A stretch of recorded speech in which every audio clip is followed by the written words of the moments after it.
roads diverged in a yellow wood, and sorry I could not travel both and be one traveller, long I stood and looked down one as far as I could to where it bent in the undergrowth. Then took the other just as fair, and having perhaps the better claim, because it was grassy and wanted wear, though as for that the passing there had worn them both about the same. And both that morning equally lay in leaves no step had trodden black. Oh, I kept the first for another day, yet knowing how way leads on to way, I doubted if I should ever come back. I shall be telling this with a sigh, somewhere ages and ages hence. Two roads diverged in a wood, and I took the one less travelled by, and that has made all the difference.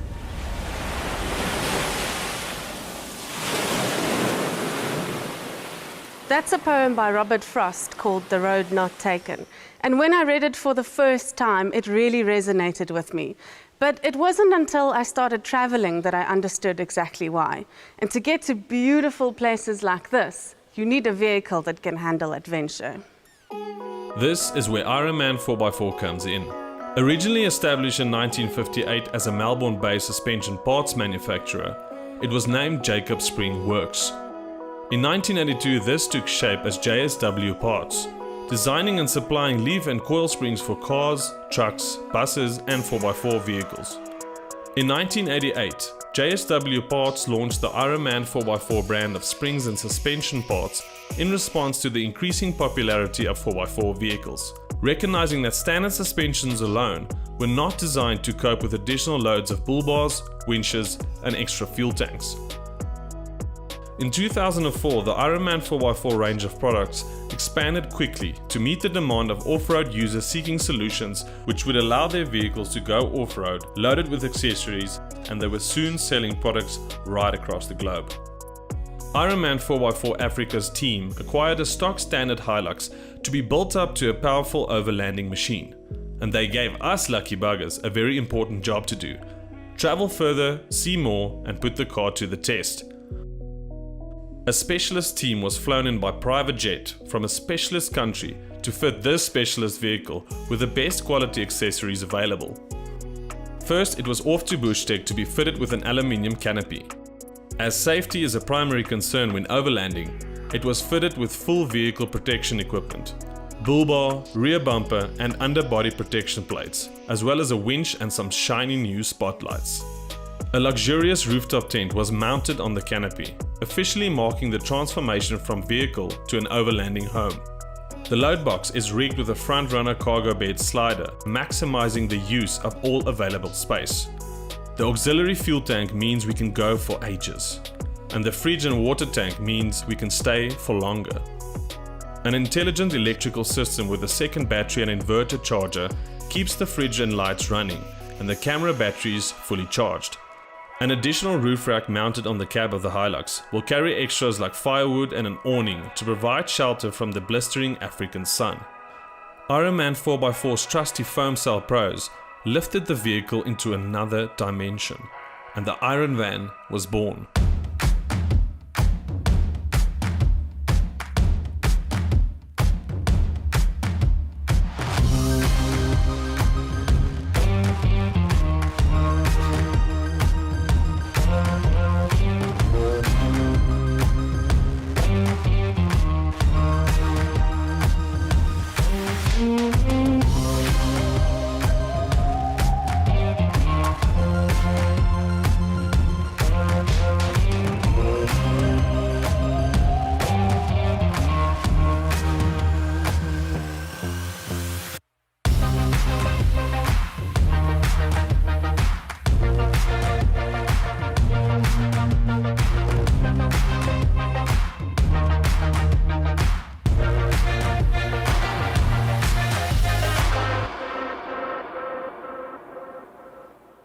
My name is Dirk and this is my wife Alti, and we are both adventure travel filmmakers.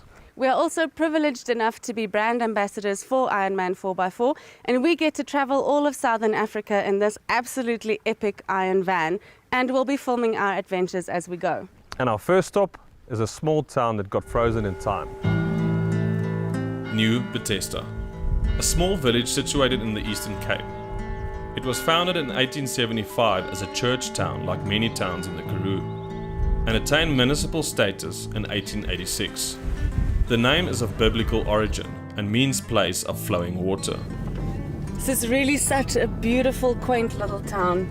All the roads are still dirt roads, super, super old stop signs, and it's just beautiful little shops everywhere. We just passed a donkey car, which is quite cool. You don't see that very often.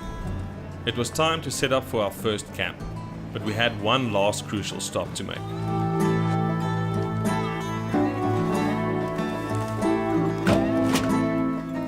Just got some firewood from the Winkel in Nieu Bethesda, and now we're on our way to find a campsite.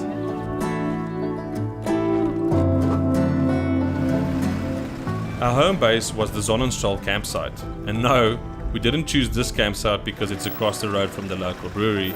It also happens to be the only campsite in town. Hello, Poppy. Hello. Got a visitor. So we have camped here at the Sonnenstrahl campsite before, and it was great last time, so I'm sure it's going to be awesome again. Quaint little campsite, it's got everything you need. But it's not like we need anything because we've got everything we need right here. I think that we should have a little braai.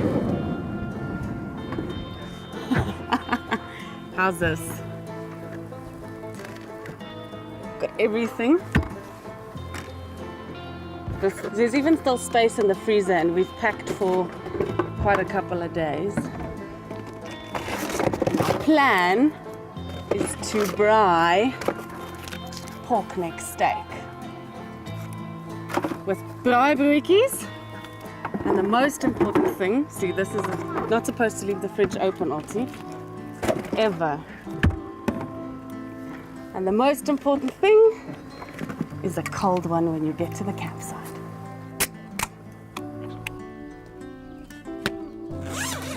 The tent was professionally erected by a rusty but well-seasoned camper, as I had to hold the heavy camera to capture this significant moment.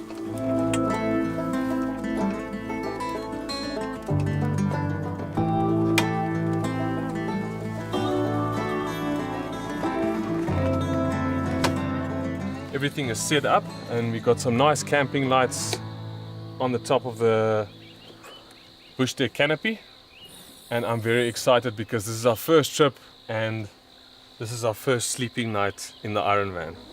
There was only one thing that could make this evening even better.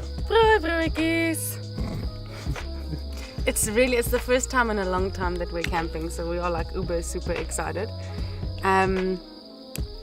Key ingredients: tomato, onion, cheese, and those who know us well will know that every braaibroodjie needs a green pepper on it, and we have a very nice, what was it called?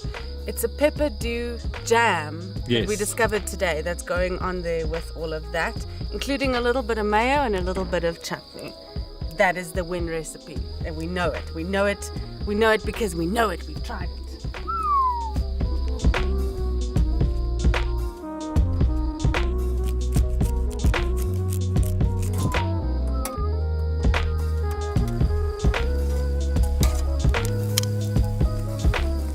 Proof of the pudding. Oh my goodness. Mooi gebraai, blommie.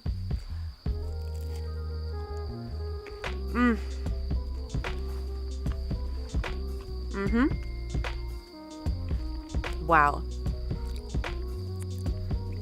Daai is hoe 'n braaibroodjie moet lyk. Best ever. Pepper dew jam, chutney, mayo, cheese, white cheddar. Ja, nee, hierdie is die resep. This is the winning recipe. I love it. Good night. Good night.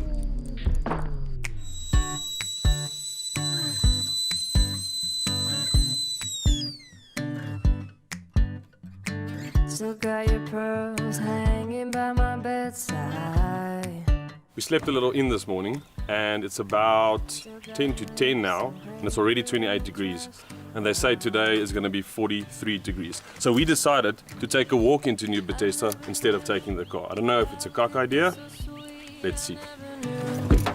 It would sting, I never knew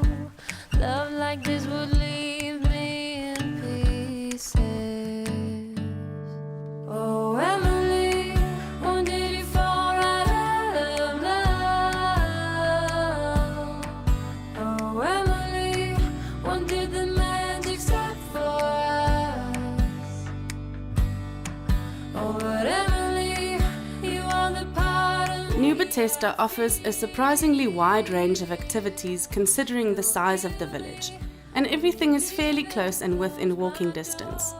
We decided to start our walk where this town originated, the church.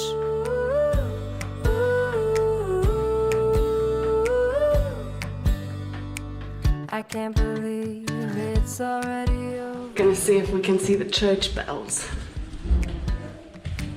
Too late to talk and fix whatever's broken. Wow. Feels like I've gone 150 years back in time. On this crazy journey into the top of the church tower, I found Albert, a local resident who has been winding the clocks and bells in all the churches in the area for the last 16 years.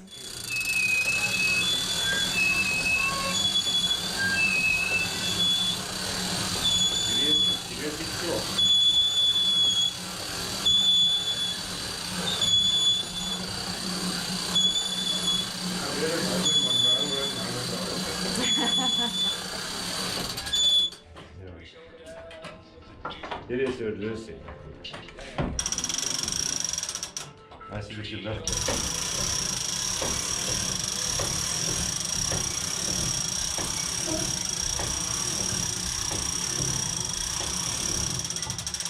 Albert doesn't say much, only that he likes listening to Nick Cave while working.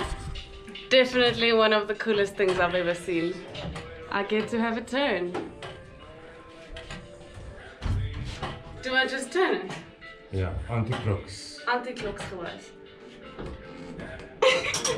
Is dit die regte kant? Ja, nee, as jy die stans kry, het jy grip op hom van kry dat jy gaan met trek en stoot. Jy moet hom nie rond kry.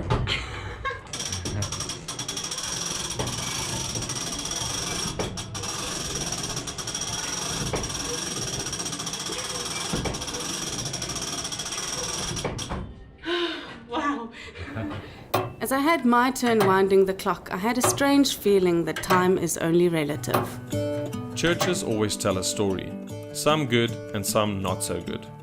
Although Nieu Bethesda is situated relatively close to Graaff-Reinet, the mountainous terrain and cold weather conditions in winter made it difficult for the farming community in the area to travel the 8-hour journey to the mother church, leading to the establishment of this church in 1875. Finding it increasingly difficult to run the village, the church decided to cede administrative rights to a newly established municipality in 1880. The church retained ownership of their properties in the village, which meant that residents were obliged to pay taxes to both the church and the municipality, resulting in ongoing friction for generations. This church was basically the start of Nieu Bethesda. It was built in 1905, and we just had a look at the clock upstairs, and that has been the original clock since 1905. To see the old gears intact working is something quite special. And another tip for when you're visiting churches is come on Fridays, because that's when they normally clean the churches.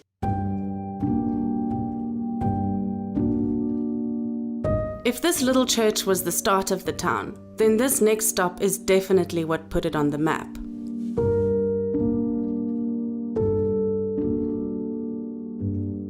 Once upon a time, there was a lady that lived here in Nieu Bethesda by the name of Helen Martins, and some call her a recluse artist and some people call her crazy. But she took her little Karua house and she turned it into what she called her own little wonderland. And it's got these beautiful sculptures from concrete and glass all around the garden. Today you can visit it and it's known as the Owl House. Miss Helen, as she was known, was born here in 1897 and remains an enigma. She grew up in Nieu Bethesda and attended school in Graaff-Reinet. She moved to the Transvaal to become a teacher, married a co-worker and travelled SA as part of an amateur theatre group. But she never found happiness. By the age of 30, she was divorced and returned to her childhood home to care for her ailing parents. Her loving mother died of breast cancer in 1941 and her eccentric and demanding father of stomach cancer in 1945. With their deaths, a dream was born. Helen inherited the house and began to transform it into what she called her own world. She became increasingly obsessed with light and the ways that she could use modest materials like colored glass to turn her little world into a wonderland. When she had decorated every single corner of the house in some way, The magic spilled through the windows and into the garden. Together with her helper, and some even believe her lover, Koos Malchus, she truly created a fantasy world. They brought into being more than 300 sculptures in this little garden, ranging from various religious figures to ancient cultural symbols, mythological creatures, various animals, and many, many owls. Those who were around to witness this era say that she became a complete recluse, but spoke of her projects with great excitement and inextinguishable passion, as if she finally created her own happiness. It's such an amazing experience to be able to walk around in this house just as she left it. But the sad thing is that this obsession of hers with light and glass went so far that for years and years she ground up glass with a coffee grinder. She covered the walls and the roof and everything with it. And that long-term exposure actually led to her becoming blind. And she couldn't deal with that darkness, and then she took her own life at the end. But she left something seriously unique behind. There is nothing else like this owl house in the world. It's definitely worth a stop.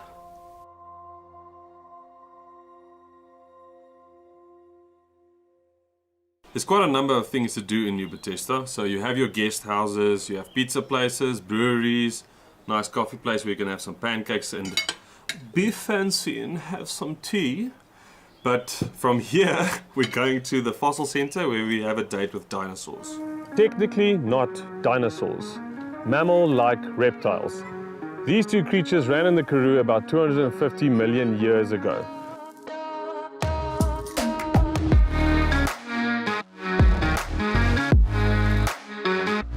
We made our way to the Kitching Fossil Exploration Center, where we met up with Andries Tromp, a local guide, and he took us back a few million years. Now what we have here, that is also a real one, and that's a skull of the Gorgonoxian, and is also a carnivore.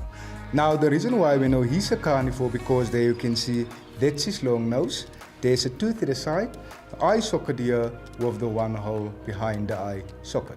Now, and say for example, one day when we will go out to go and look for fossils, we will making use of water, and that is how we will know the difference between bone and rock. So okay, that's bone, but see now there what happened? When you put water on the bone, so there you can see the color of the bone stay the same.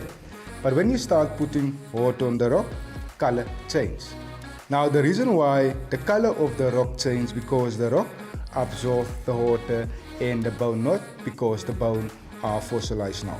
Now what you see here, that is not real. It's just molds of copies of what we have there in that riverbed. That's also a carnivore, the Thercophalian, and we have one of that skulls there in that riverbed where they're lying still in the rock.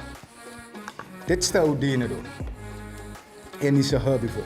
Now the difference between carnivores and herbivores, there you can see carnivores, they have long noses, where herbivores, they have beaks like tortoises, and we have also two of their skulls there in that riverbed where they're lying upside down like that. Part of the tour is to go to the ancient riverbed, just a few hundred meters from the center, to see the fossils in real life. But it can really only be seen by a trained eye. So now you can see when you put water on it, it pops out. And our fossils here is also part of the Karoo supergroup, but our fossils now is lying in the Beaufort group, and the Beaufort group is the 6th layer. So no more dinosaur fossils here. Dinosaur fossils will now be a little bit higher up.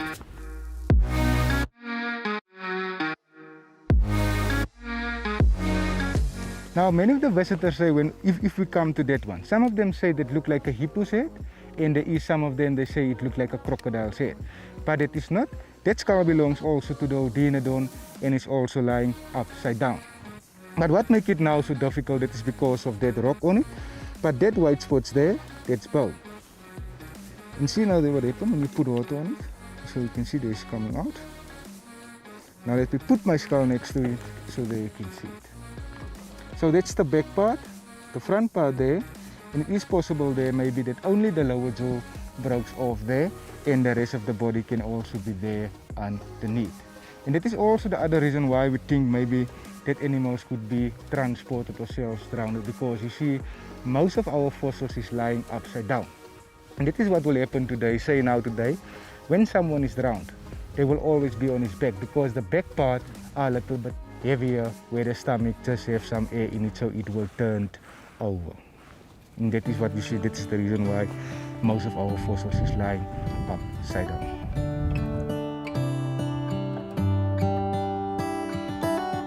How come the stars come to shine when it's dark from so far away and show us where we are? It's very difficult to comprehend that these creatures once existed, and that this rocky, dry, arid landscape was once lush forests and marshlands. This is perhaps one of the things that makes this place so special. It allows you to fully escape everyday life and perceive time from an entirely new perspective. And as Tolkien once said, all we have to decide is what to do with the time that is given to us. Why does the rain always keep on pouring down when it's grey outside? It really makes me wonder. Yeah, it makes me wonder. And just as soon as it started, it was over again. But it's quite cool to see a dry little town like this get covered in rain. Beautiful, everybody running around in the street because it's absolute chaos. And less than 5 minutes later, everything's back to normal. I really do hope that we packed away everything we were supposed to this morning, because we did not expect this to happen. And this is a cheap shot. I mean a sheep shot. Hello, Yella. Yeah, hello. Really makes me wonder. Yeah, it makes me wonder. It really makes me wonder. Oh, I wonder.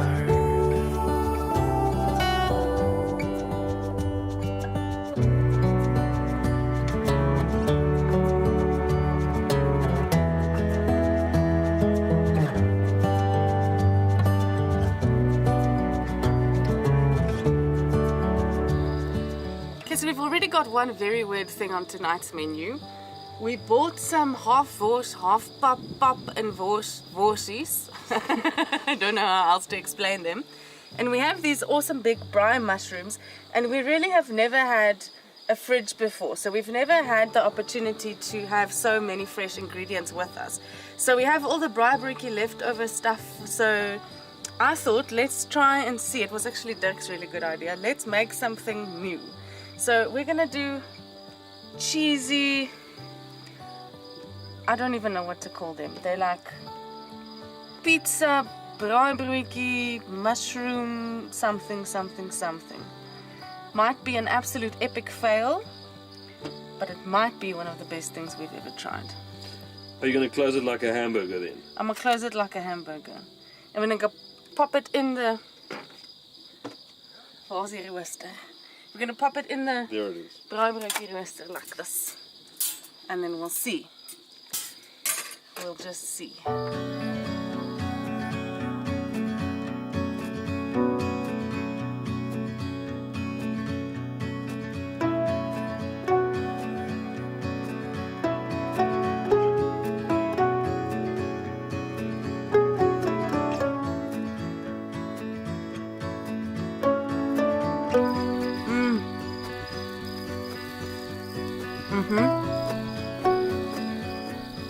This is not the last time we're making this. Wow.